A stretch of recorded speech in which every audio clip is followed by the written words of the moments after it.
We will now stand and sing the Star Spangled Banner led by Addie Scout.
Good afternoon, everybody. The history of our national anthem, the Star Spangled Banner, is deeply tied to the country's struggles and identity. The lyrics were written by Francis Scott Key in 1814, inspired by the sight of the American flag still flying over Fort McHenry during the War of 1812. During the War of 1812, after British forces burned the White House and the U.S. Capitol, they turned their attention to Fort McHenry, which was guarding the port of Baltimore. Francis Scott Key, a lawyer and amateur poet, was aboard a British ship negotiating the release of an American prisoner when the battle took place on the night of September 13th and 14th in 1840. As he watched through the night, he was anxious to see whether the American forces had held their ground. At dawn, when the smoke cleared, Key saw the American flag still waving over the fort, signaling that the fort had withstood the British attack. This moment of triumph and resilience inspired Key to write a poem, which he initially titled Defense of Fort McHenry. Key's poem was put to music by John Stafford Smith, a British composer, whose tune was originally composed for a drinking song called To Acreon in Heaven. It quickly gained popularity due to the combination of the poem and the music, creating a powerful and stirring anthem. Over time, the Star Spangled Banner became associated with American patriotism and national identity. It wasn't until 1931, however, that Congress officially made the Star Spangled Banner the national anthem of the United States. Before the song was already widely performed, the anthem consists of 4 stanzas, but typically only the first stanza is sung. The words describe the scene from Key's perspective as he witnesses the flag's survival against assault. The Star Spangled Banner has evolved beyond a simple song. It became a symbol of American values, including freedom, perseverance, and unity, especially during times of national hardship or conflict. The anthem is performed at a wide range of events, from sporting events to public sermons, often sparking moments of collective national pride. Over the years, many renowned artists have performed it in various styles, from opera singers to rock stars, and it has become an iconic piece of American music culture. Notable performances include those by Whitney Houston at the 1991 Super Bowl, which is considered one of the most powerful renditions, and Jimi Hendrix's performance of the anthem at Woodstock. The act of standing for the Star-Spangled Banner and showing respect to the American flag is deeply rooted in American history, cultural, and values. It is a powerful symbolic gesture meant to honor the nation and its ideals and those who have fought to protect it.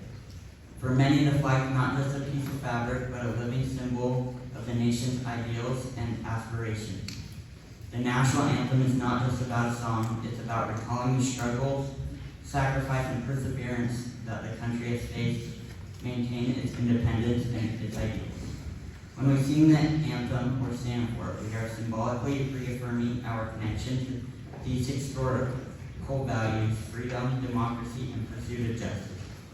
Standing for the flag and the anthem has become a practice that reflects respect for the country and its shared history.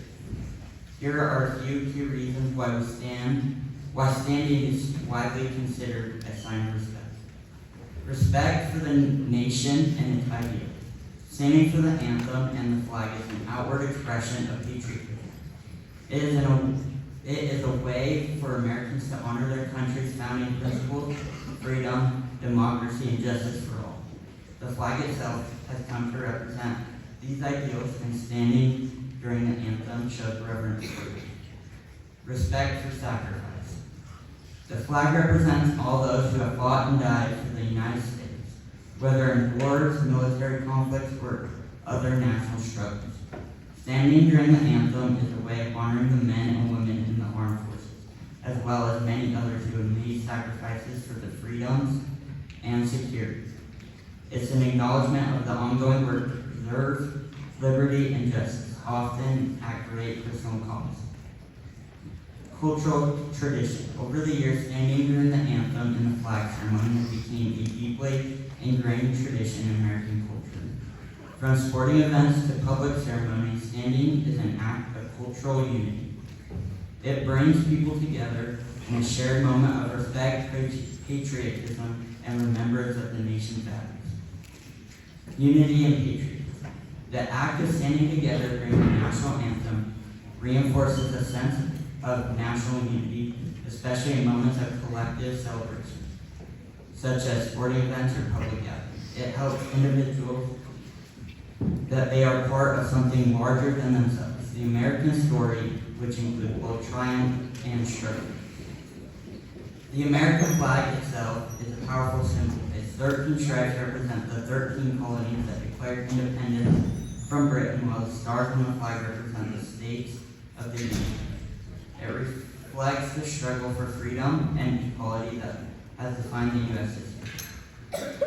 The act of standing during the national anthem is often seen as standing in unity with all those who have worked to make America a more perfect union.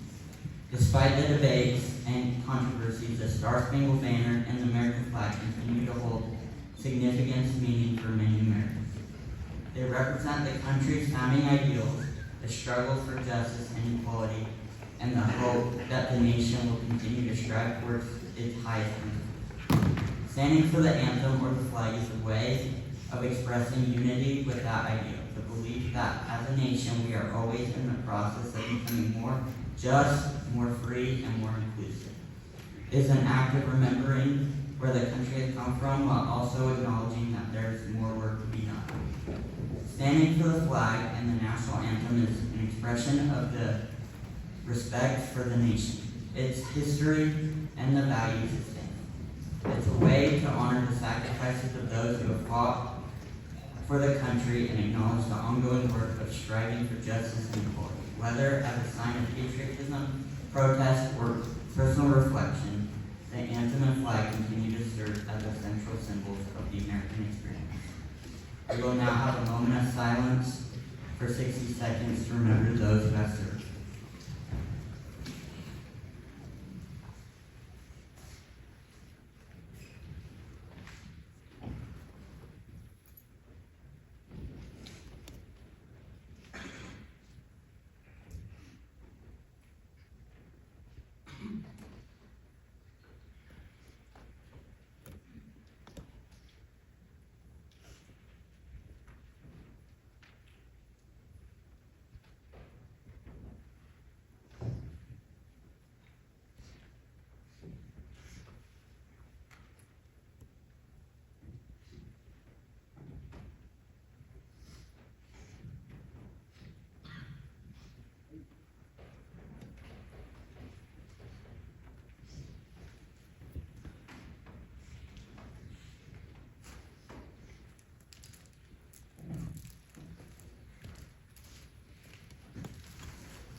After him, we'll have the closing remarks from Mr. Ruff.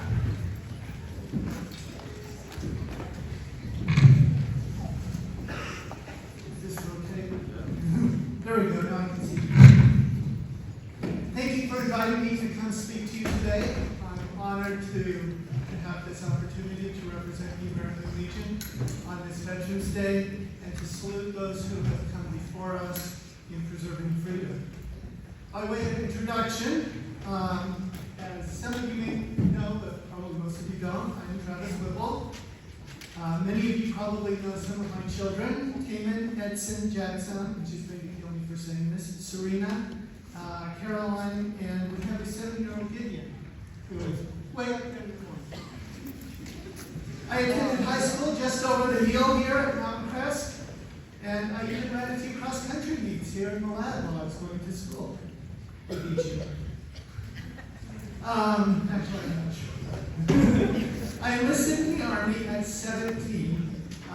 When you enlist in the Army at 17, your parents actually have to sign your life away. Mine were more than willing to. After high school, I did basic training at Fort Leonard Wood, Missouri, or what we refer to it as Fort Austin Woods. I did it during January and February. I didn't know it really got that cold when I grew up in northern Utah. During our field exercise, it got to be minus 20 below, and we were out there in what's called shelter house, where you have half a tent and one pole, and your battle buddy has half a tent and one pole. No floor, and that's what you sleep on. And we got to minus 20 that night. It's where I learned to believe that the government has the ability to manipulate weather, because whatever training we did during basic training, it was always the worst possible weather for that training. When we did our basic rifle marksmanship, we were in a blizzard, and our targets wouldn't go down because they were buried in 3 feet of snow. When I got home, I had exactly 7 days between the time I got back from basic training in my AIT, which I served at Fort Sam Houston, Texas, until I left on a mission to Ukraine, Kiev, or Kyiv, as they would say. While I was in Kyiv, I got to experience firsthand the ramification of socialism in its application. And I'm here to tell you strongly, we must, as a nation, strongly avoid the role of socialism. It was just awful. But the people there were amazing. After I returned, I switched from the National Guard over to the Army, or from the Army Reserves over to the National Guard, where I began to serve as a Russian interrogator, having picked up the language on my mission. I went to school at Utah State University, and while I was studying for my master's degree, the balloon went up, as we say, and I was called to war. And I got to, got to is an interesting way of saying it, I had the opportunity to serve under Operation Iraqi Freedom and Operation Enduring Freedom. And I served in the countries of Kuwait, Iraq, and Qatar. While I was in Qatar, I served with the Iraqi Survey Group. We were the ones that were actually out there looking for weapons of mass destruction, or the evidence thereof. And then when I got home, I was medically discharged. In total, I was able to serve for 11 years between the Army Reserve, National Guard, and active duty. A service that I'm very proud to have been able to do for my country. I was asked to talk on the history of the flag, the American flag. And I got thinking about it, and I'm like, that would take about 30 seconds, and then you'd all have to go back to class. The history of the flag is not all that interesting. We all know the story of Betsy Ross. The next major interesting note would be when after Tennessee became a state, and we decided we were going to keep adding more stripes every time we let a new state come into our nation. At that point, it was 15 stars and 15 stripes. Could you imagine the flag today that had 50 stripes? I'm grateful that they went back to the original 13. That's the history of the American flag. But what I would like to talk to you today about is what the flag represents. And I'm very appreciative to be following your student body president with the lesson that he gave us on the Star Spangled Banner. Partially because he gave part of my lesson, part of my talk for me today, so I don't have to cover that. But mostly because I'd like to piggyback on what he was talking about and talk about what that flag represents. What does the Stars and Stripes mean to us today? The Star Spangled Banner, Old Glory, it goes by many names, but what is it? Why do we respect it? Why do we fly it? From Wikipedia, it briefly says that a flag is a distinct piece of fabric used as a symbol, a signaling device, or for decoration. It dates back to Egypt and Rome civilizations, but in the 18th century, flags began to be used for not just sailing, but for nationalism, as the tide of nationalism began to arise around the world. Today, every nation and many sub-nations employ flags as identification. Well, that certainly fits us. We identify the United States of America with the flag. But I want to go deeper. Many of you are probably aware of Johnny Cash's poem. He put it to music, titled The Ragged Old Flag. I walked through a county courthouse square. On a park bench, an old man was sitting there. I said, "Your old courthouse is kind of run down." He said, "No, it'll do for our little town." I said, "Your flagpole is leaning a bit, and that's a ragged old flag you've got hanging on it."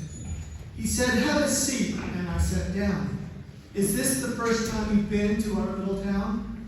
"Well," he said, "I don't like to brag, but we're kind of proud of that ragged old flag. You see, we got a hole in that flag there when Washington took it across the Delaware. And it got powder burns the night that Francis Scott Key sat watching and writing, 'Oh, say, can you see?' And it got a bit ripped at New Orleans when Pickerham and Jackson took it to the sea. And it almost fell at the Alamo beside the Texas flag, but it waved on through. She got cut with a sword at Chancellorsville and got cut again at Shiloh Hill. There was Robert E. Lee, Beauregard, and Bragg. The south wind blew hard on that ragged old flag. On Flanders Field in World War I, she got a big hole from a Bertha gun. She turned blood red during World War II and hung limp or low a time or two. She was in Korea and Vietnam. She went from our ships upon the briny foam. Now they've about quit waving her back here at home. In our good old land, she's been abused, she's been burned, dishonored, denied, and refused. And the government for which she stands is scandalized throughout the land. She's getting threadbare and she's wearing thin, but she's in good shape for the shape she's in. Because she's been through the fire before, I believe she can take a whole lot more. So we raise her up every morning and we take her down every night. We don't let her touch the ground and we pull her upright. On second thought, I do like to brag because I'm mighty proud of that ragged old flag. Our flag is the culmination of our nation's achievements, good and bad. She represents the American spirit, from the work ethic of those struggling to form Jamestown, to the religious principles established from the Mayflower Pilgrims. She represents the First Great Awakening through the efforts of American pastor John Edwards and his friend George Whitefield, rekindling the American spirit in firesides across the 13 colonies. She stands for the valiant patriots who rejected taxation without representation, stood for their unalienable rights, founded in Anglo-Saxon common law and steeped in biblical tradition, and for those who fought for and won their independence. She stands for the brave soldiers who secured that freedom over a quarter of a century later when the British came back, and who, at the same time, blazed a trail across this country under the call of manifest destiny to unite this land coast to coast, braving harsh winters, hardships, and dangers as these pioneers trekked west. She symbolized the future where all men could be free during our nation's greatest threat, during the Civil War. And when we answered whether this union of federated states would hold together. And she was there to welcome the lost, the downtrodden, and the outcast as they stepped off the ships at Ellis Island. Today she has flown over the innovations of the automobile, the electric light bulb, the telephone, the television, the internet, and the iPhone. She's been to the moon. She's walked side by side with soldiers who have taken her freedom to other places in the world, who died that others might enjoy the liberties that she represents. All in all, she represents the magnificent progress man has made since the nation's founding in 1776. If you haven't read it, I highly encourage you to read 5,000-Year Leap. Consider this, if you will. Prior to the Constitution, the biggest advancement in mankind was irrigation in the plow, and Egypt, before the time of Christ, introduced that to us. Since the Constitution and the establishment of America, all those innovations I mentioned have been established. We've gone to the moon, we've put men in space, we've got satellites. You have more power in the palm of your hand with a cell phone than all the generations before you.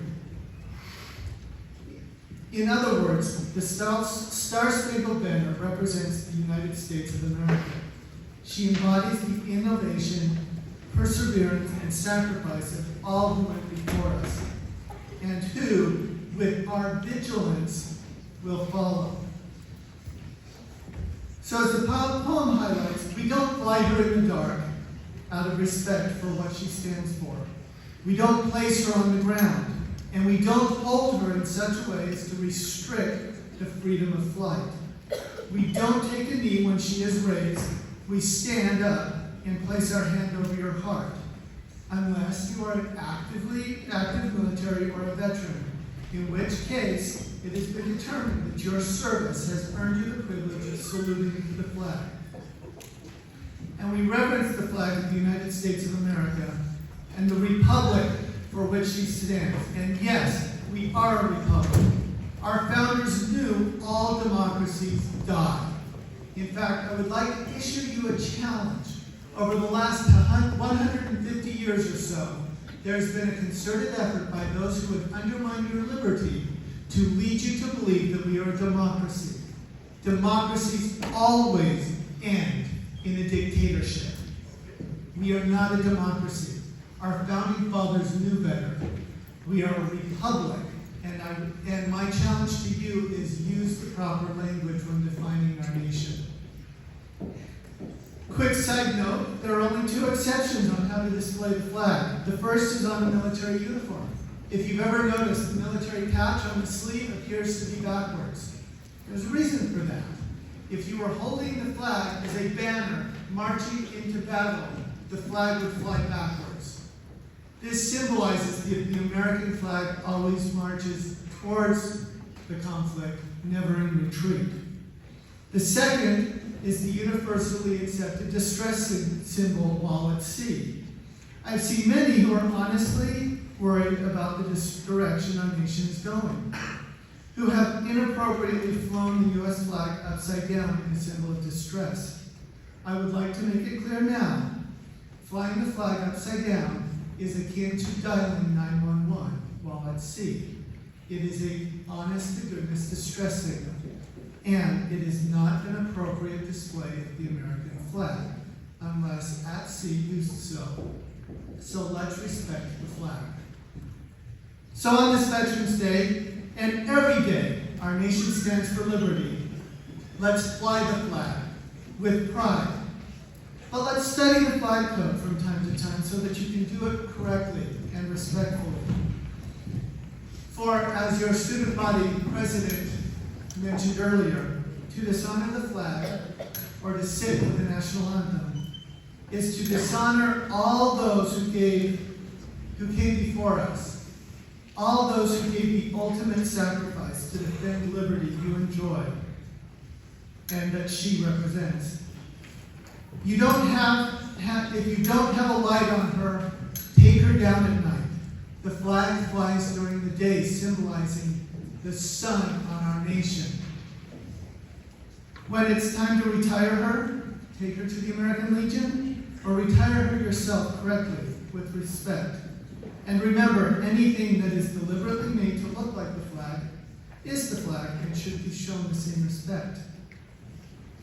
I do want to hit on just a little bit concerning the story that, again, your student body president accurately described as Francis Scott Key.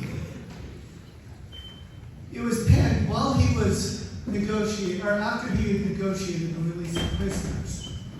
The British fleet brought their entire fleet to bear down on Fort McHenry.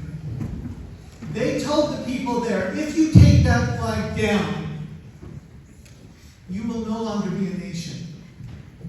You will be subject again to British rule, and we will stop the bombing.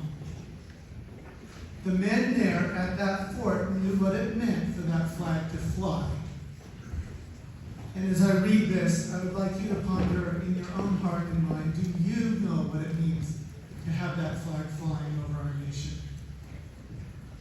This also is a tribute to our soldiers who are willing to pay the ultimate sacrifice because they know why that flag flies. Francis Scott Key said that the barrage was unmerciful. All that he could hear were the men down below praying. The prayer, God keep that flag flying where we last saw it. Sunrise came, said there was a heavy mist hanging over the land, but the rampart was tall enough. There stood the flag, completely nondescript, in shreds. The flagpole itself was at a crazy angle, but the flag was still on top. Earlier, the Admiral had mentioned to Francis Scott Key that your people are insane. What's the matter with them? Do they not understand that this is an impossible situation? Francis Scott Key, remarking on the words of Washington, said that the thing that sets the American Christian apart from all other people in the world is he will die on his feet before he'll live on his knees. The Admiral said that we have now instructed all of the guns to focus on the rampart, to take that flag down. The one thing we don't understand, our reconnaissance tells us that the flag was hit directly again and again and again, and yet it's still flying. We don't understand that. So as Francis Scott Key got off the boat and immediately went into Fort Henry to see what had happened, what he found had happened was that the flagpole and the flag had indeed suffered repeated direct hits. And when it had fallen, that men, fathers, brothers, soldiers, who knew what it meant for that flag to be on the ground, although knowing that all the British guns were trained on it, walked over and held it up until they died. What held that flag up that day, to the dismay and shock of all, were the bodies of patriots that knew what it meant for that flag to be on the ground. That flag flew, and in response to that, we have the words that Francis Scott Key penned to the Star-Spangled Banner. Oh, say can you see by the dawn's early light what so proudly we held at the twilight's last gleaming, whose broad stripes and bright stars through the perilous fight, or the ramparts we watched were so gallantly streaming, and the rockets' red glare, the bombs bursting in air, gave proof through the night that our flag was still there. Interestingly, our national anthem is the only national anthem whose first verse ends in a question. Have you ever caught that? We always stop at the end of the first verse verse, and it's almost a disservice to the national anthem and to our nation, because it leaves hanging the question, and this is the question: oh, say, does the Star-Spangled Banner yet wave o'er the land of the free and the home of the brave? Does it? Is it still there? Is it still flying? Is it still being supported by the arms, hands, by the sacrifices of patriots, of its vigilant, valiant citizens? In the fourth verse, we have an answer. On the shores dimly lit, though through the mist of the deep, where the foe's haughty host in dread silent reposes, what is that which the breeze or the towering steep, as it fitfully blows, half concealed, half discloses? Now it catches the gleam of the morning's first beam, in full glory reflected, now shines on the stream. 'Tis the Star-Spangled Banner, oh long may it wave, o'er the land of the free and the home of the brave. The debt was demanded, the price it was paid.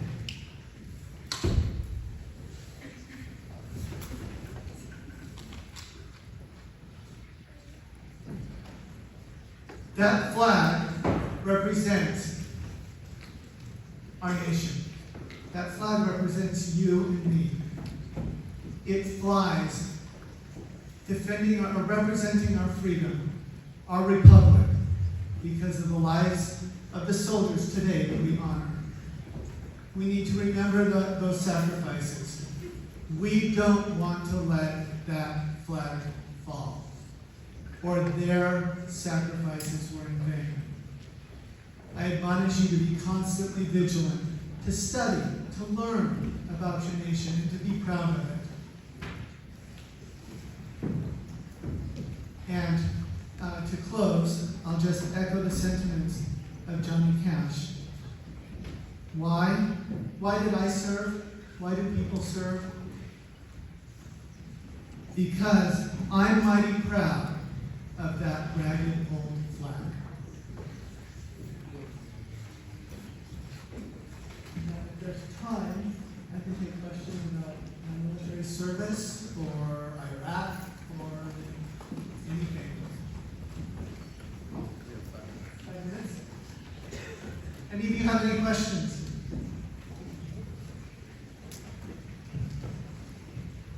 Really, I throw out there that I've been a Russian interrogator looking for weapons of mass destruction in Iraq, and nobody has any questions. I guess we could just let you go back to classified records early. The closest I got to battle was 1 hour and a football field away. I had to serve guard duty one night. I was staying in one of our Saddam's palaces. In fact, it happened to be this. Do you remember, any of the adults in the room remember shock and awe, where we sent all of those missiles into one of the palaces that we got word that Saddam was in? I ended up living in that palace for about 3 months. Saddam was in fact in that palace. He did have to flee, not because of our rockets, but because the electrical wiring in his bunker shorted out and it caught on fire. But guarding that complex, I had to report for night guard watch, and the hour before I got there, on the other side of the road, there was a brief exchange of fire with some local Iraqis, but no, I did not get shot at. Yeah? Louder? One of your ex-friends ever get shot?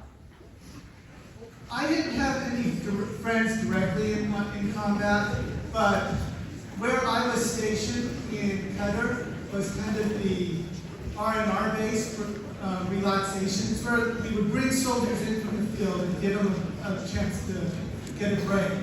And they would tell me stories of their friends being shot in the field.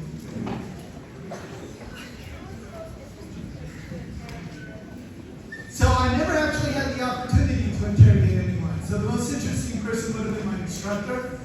But, so I was supposed to go in to northern Iraq through Turkey and set up a prisoner of war camp. And there I would have interrogated prisoners. But under the Geneva Convention, once the war is over, all prisoners go home. And if you recall, then President Bush declared victory about 2 weeks later. So we found ourselves in theater for about 2 months without anything to do before we transitioned to looking for weapons of mass destruction. So never got to interrogate anyone.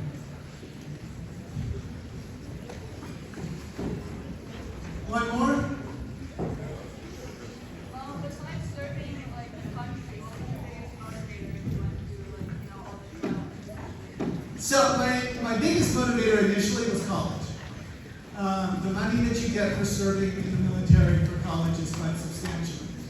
And at the time I was a poor high school student, I realized my parents weren't going to be able to help me. So that was my original goal. But once I got in, what we call a esprit de corps really kicked in. It's just that knowledge that people that you're fighting for a better cause, something bigger than you, and that the people around you would give their lives to protect you. Way up at the top. How far away have you been from home? The furthest I've been from home is the Middle East. So I jokingly tell people, I've been to the former Soviet Union, I've been to the Middle East in the war on terror. I think that's good enough. I'll stay on North Korea.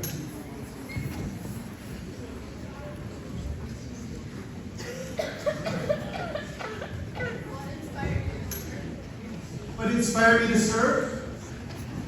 It was really a combination of a lot of things. In high school, I really liked history. I really liked the idea of service. I always thought I'd end up in the Air Force, but the Army offered me more money.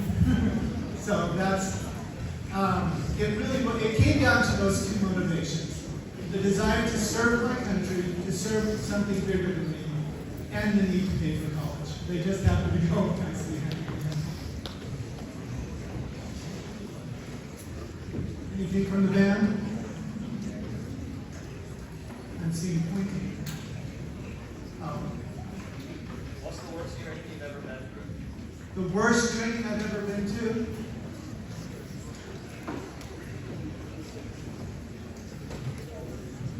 It was probably during basic training. It was cold, it was raining, the blizzards had passed, and we were learning to do our low crawl, high crawl maneuvers, and our drill sergeants decided they were going to have a contest to see whose platoon could become the muddiest.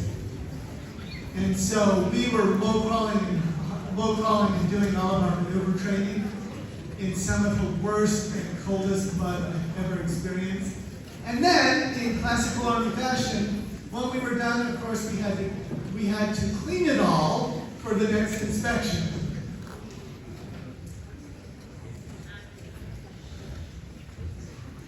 Oh, we'll go. Okay, one more. Wait, wait. What was the least hardest training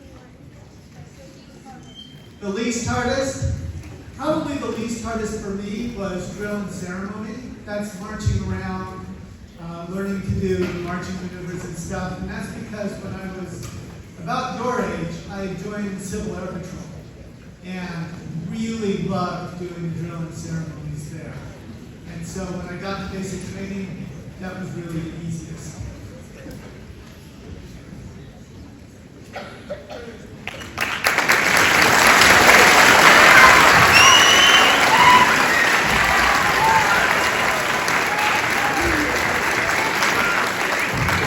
Thank you for those words, and I'm not going to talk too much. It's about time to go to class, and I know how badly you want to get class right now. But I do want to take this opportunity to express my gratitude. Okay, it is Veterans Day, and Veterans Day is an opportunity for us to give recognition to those who have sacrificed for us, and then to show gratitude to them. So there's three things over the course of my life that I've identified that veterans have done for me. Number one is protection. In this nation, we're protected by our military. Nobody is attacking us. Nobody dares to attack us. We are protected. And we get to go to bed at night feeling protected. The second thing that we have is freedom. Of course, we don't get to do whatever we want. We have laws. but we have the freedoms to choose where we want to live, to choose how we want to work, to choose what we believe, to choose what we say. And that's very important. Mr. Wood will talk about some of the inventions and some of the things that have come about since the birth of this country, and the protection and the freedom that we have made those things possible. And the last thing I want to talk about is opportunity. Opportunity is probably the most important thing to me. I was able to go to school, where school is a great place to talk about opportunity, because everybody here has the opportunity to better themselves, to learn, to grow, to prepare yourself, to do what you want to do in the future. So school is a great place for opportunity, and I took advantage of my opportunities. I put myself through college, and that's why I'm here. So today, as you take a moment, hopefully you'll take a moment to think about the things that you've been given and what veterans have done for you. I hope that you'll think about those three things. The protection that you have, the freedom that you have, and the opportunities that you have. And please take advantage of all three of those things. Thank you to the band. Thank you to Mr. Bookman. Thank you, Zach. Thank you, Katie. Thanks for getting this